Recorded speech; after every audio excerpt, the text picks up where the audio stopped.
You're so dumb. Can't you do this more efficiently? It's frustrating just watching you. The harassment from my sister-in-law, Michelle, escalated day by day. It even started to interfere with my work from home. But I didn't break, because there was a job I desperately wanted to complete. My name is Amanda Smith, 29 years old, working as a contract employee for a certain company. I live modestly with my dad, taking over the household chores to relieve my busy dad. He raced through life without a break, raising a daughter on his own. Gradually, I wanted to ease his burden a bit. When I was still in elementary school, Dad placed his large hand on my head and said, "You don't have to try so hard with the housework. Use your time as you like. That makes me happier." Dad was always kind and generous, no matter how tired he was. Secretly, I wished for his happiness. I hope Dad will find great happiness someday. This small wish came true a few years ago. Dad's new wife was named Barbara. Barbara, with her daughter Michelle, moved into the house where Dad and I lived. Barbara was honest and kind-hearted, a wonderful woman. In contrast, her daughter Michelle was prideful and cunning. It didn't take long for Michelle, initially quiet and reserved, to show her true colors. That day, as usual, I prepared lunch for Dad and sent him off to work. Barbara was away on a business trip since yesterday.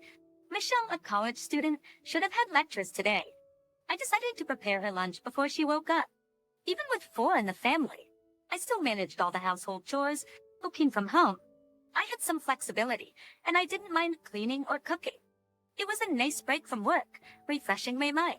Barbara, now my stepmother, said, "I feel bad having you do everything." But I assured her I enjoyed it. By the time I set breakfast for Michelle and me on the table, I heard her coming down the stairs. Grumpy Michelle entered the living room, and I greeted her. "Good morning. Breakfast is ready. Your lunch is on the table, too. Feel free to take it."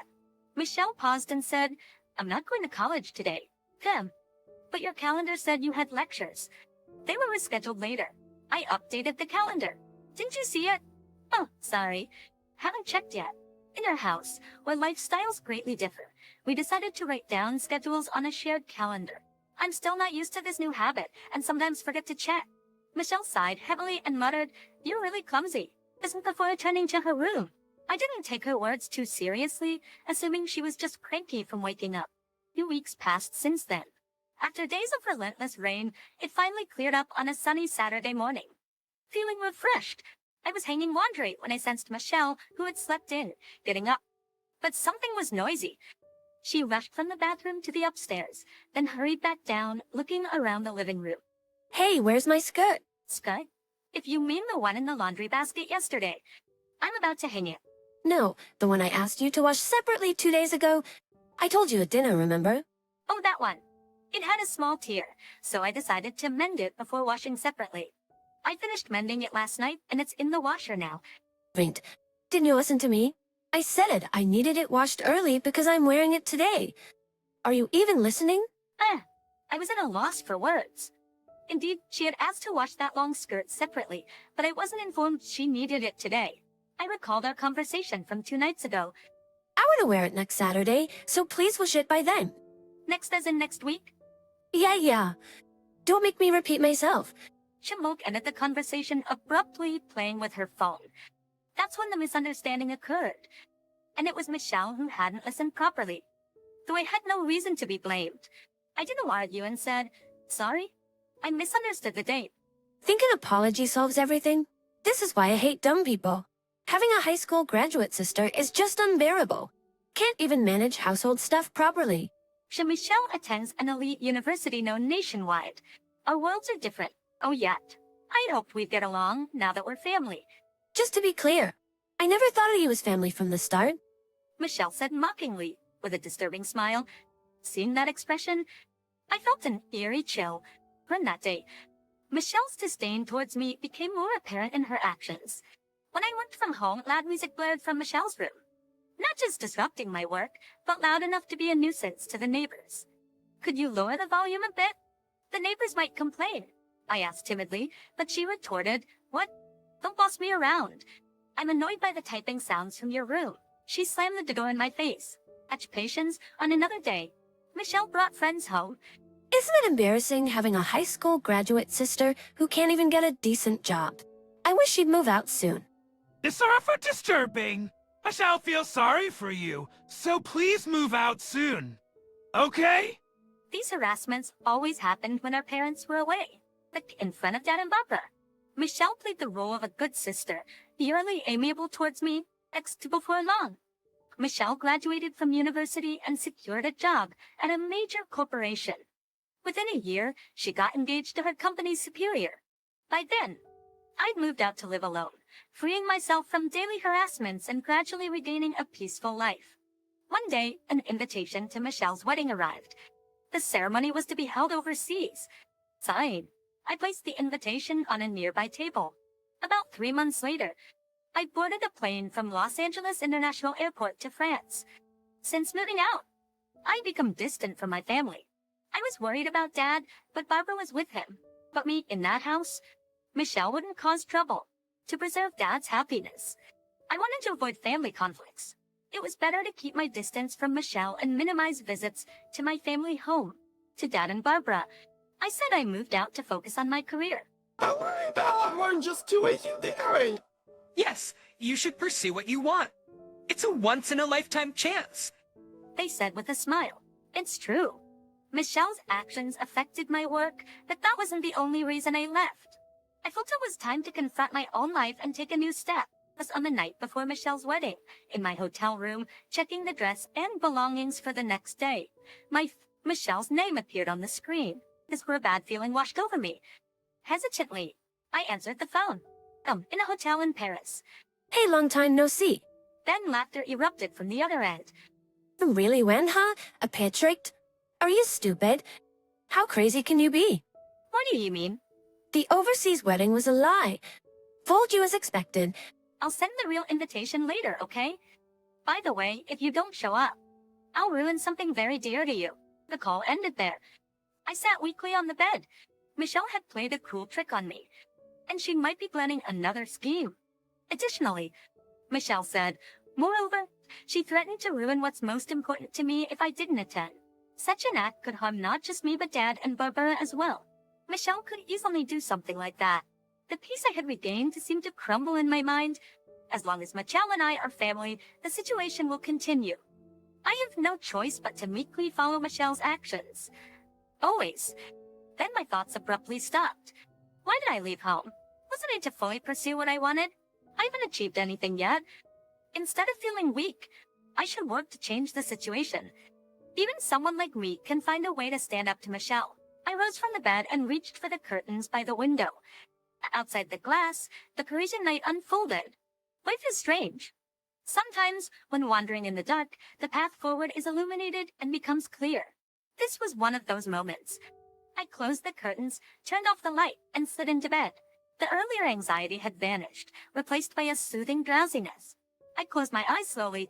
Eventually, I spent about a week in France, taking the opportunity to enjoy sightseeing before returning home. Recharged, I returned to the US and threw myself into work. Forgetting to eat and sleep, I spent days glued to my computer. My mind ran at full speed, devouring documents and typing furiously. After 2 months of this lifestyle, I visited a specific place. Walking down the main street in front of the station, I entered one of the buildings, exiting the elevator on the 3rd floor. I knocked on the first door down the hall. A soft female voice invited me in from inside. In my tote bag was a thick file at home. Inside was a large amount of copy paper that I had printed out at home. I intended to hand these to someone. As I touched the doorknob, a wave of nervousness made my fingers tremble. It's okay. I'd done everything I could. Now was up to fate. I calmed myself down and quietly stepped into the room. On the day of Michelle's wedding, I called the venue to inform them of my absence. Michelle probably thought I underestimated her. That high school graduate fool. Prideful Michelle always needing to feel superior. But now I understood. Michelle lacked something vital. Something I possessed, but she did not. They knocked on the dressing room door, and a man peeked in. Excuse me, it's almost time. Are you ready? Yes, I'm ready. I'll be right out. I picked up a Western book from beside me and left the room. At the same time, Michelle's wedding reception was underway. Stephen, her husband, was the son of a corporate president. Among the guests were some notable figures, and Michelle was inwardly proud. While everyone enjoyed the grand food and friends' performances, a man discreetly approached Stephen. After whispering something, Stephen said to Michelle Amanda isn't coming today. She appeared on TV. Did you know? Michelle was taken aback, clueless. Looking towards the guests, she noticed some commotion among Stephen's invitees. It was also streamed online. Seems to be quite a topic. A colleague from Michelle's company nearby was heard speaking on her phone. I've read this book too. Just released last month and already going for a reprint. It's a foreign sci-fi novel. The author passed away long ago, but it turns out it's written by a globally renowned scientist. Someone started saying online, that's the one that's been trending on social media recently, right? It's got futuristic predictive scenes, and a friend told me it's interesting. A translator named Amanda Smith. She was on a show today at noon. Amanda Smith, isn't that Michelle's sister-in-law's name? Hearing this, Michelle immediately opened her mobile phone. A search on her timeline brought up my name. The top article read, Historic Scientist's Posthumous Work Discovered. Interview with translator Amanda Smith on her encounter with the book. The wedding venue was already buzzing with this news. Amid the commotion, the ceremony soon concluded. After changing in the dressing room, Michelle stepped into the hallway to see her parents and Stephen. Along with Stephen's parents, an intense atmosphere. Such an embarrassment, being the subject of harassment. We were clueless, and now we don't even know how to respond to inquiries from acquaintances, said Daniel, Stephen's father and the head of the major corporation, in a stern tone. Amanda, are they on bad terms? I value family bonds, you know. Do you think I know nothing? Finally, Daniel added, you better make this right. Call Amanda immediately. Be orange for me to meet her directly. If you can't reach Amanda, consider this marriage null and void. Undoing a marriage was easy for someone like Daniel. If the marriage were called off after such a grand ceremony, it would severely tarnish Michelle's reputation. She'd be too embarrassed to face her colleagues, and her friends would surely ridicule her. Michelle, pale-faced, frantically pulled out her mobile phone. Fixed Comaiwas. Second call. Only the hollow rang. An automated voice responded. The number you are trying to reach is not answering. Maybe she's blocked you. Her father suggested. Go away. Amanda must just be busy. Skipping a day on the wedding itself is not normal unless there's an accident or illness, especially for family. I don't want to invite more trouble into my home. Or a woman like you, prone to problems, is clearly not suitable for our family. Daniel concluded. But the ceremony is already over. Stephen, don't just stand there, say something. Michelle looked at Stephen with her characteristic pleading eyes. But Stephen turned away, refusing to look at her. At that moment, Michelle realized something. Her parents standing behind her were silent, just observing. It's not my fault, right? Tell them it's not my fault. Barbara smiled ruefully and said, actually, I got a call from Amanda yesterday. She said she couldn't make it to the wedding for some reasons. It's a long story, but you'll understand soon. It might be inconvenient for both of you, but she asked for forgiveness just this once. It's a big moment in her life. That's what Amanda said. What do you mean? You know about today. You knew and didn't tell me. Yes, exactly. If I had told you, you would have interfered, right? After all the trouble you've caused Amanda, you never learn. Really, you're impossible. I failed as a mother. Michelle listened with a defiant expression. We thought if you experienced some hardship, you'd understand. So Dad and I discussed it, and as bad as we felt for Amanda, we decided to turn a blind eye. It seems this is a family matter. We, as outsiders, should leave. Someone interjected. Wait, please. We're not done here. I bring Amanda. I promise. Please reconsider. Daniel. I don't want to be addressed by my name by you. Do not anger me further. Even Michelle fell silent under Daniel's stern gaze. This time, she had picked the wrong battle. She watched, dazed, as Stephen and his parents walked away. Michelle, tasting her biggest defeat, finally realized her emptiness. After successfully appearing on the TV show, I was dining with an acquaintance, a French dinner at a luxurious hotel. Across from me sat Pamela, a dignified lady. I chose this place to celebrate her. As I would have a more casual setting would have been better. No, I'm really grateful. It's my first time dining somewhere like this, so I'm a bit nervous. I like your honesty and honesty. Just be yourself. I like for formalities either. Enjoy the meal to the fullest. Just Pamela's titles included French literature researcher, translator, and translation school lecturer. She was also my mentor. I once found an old Western book among Mom's belongings. Dad said its origin was unknown. It appeared to be a novel written in French. There were notes throughout indicating Mom had read it repeatedly. I remembered how I hummed foreign songs while cooking or doing laundry. It happened before I could remember, so I don't remember it clearly. Could those lyrics have been in French? I started reading the book bit by bit, translating with a dictionary, and got absorbed in its world. I became enchanted with the French language. I devoured French books and translated my favorites. I was so engrossed that I lost track of time. After becoming a working adult, I started attending translation school during nights and weekends. One of my teachers, impressed by my language skills, introduced me to translation work. I was delighted to take it on, especially since it could be done from home. People around the same time. Dad decided to remarry. Even with the increased family size, my work wasn't affected except for the issues with Michelle. I was surprised when you handed me a thick manuscript. Your translation skills were professional level, and the novel had a unique worldview. I've been translating for years, but I was never quite satisfied with my work. It took a long time, but completing it helped me grow mentally. A translation is a battle with oneself, a exercise. It's completed work. Feels like shedding a skin. Door moves your head thing. It's meeting. I can't let it better. Tears. I agree. It's clappery. Ship is... That's why I can't stop. Pamela smiled warmly upon hearing my words. It's a blessing to have something you want to pursue passionately in life. When I returned home after a long time, Barbara greeted me. Dad was still busy with work, coming home late as usual. I heard footsteps coming down from upstairs. Oh, finally awake. Michelle, you have a part-time job today. After the wedding cancellation and leaving her job, Michelle seemed to have been staying home. Barbara had told her, how long will you sew? Do you want to live miserably like this forever?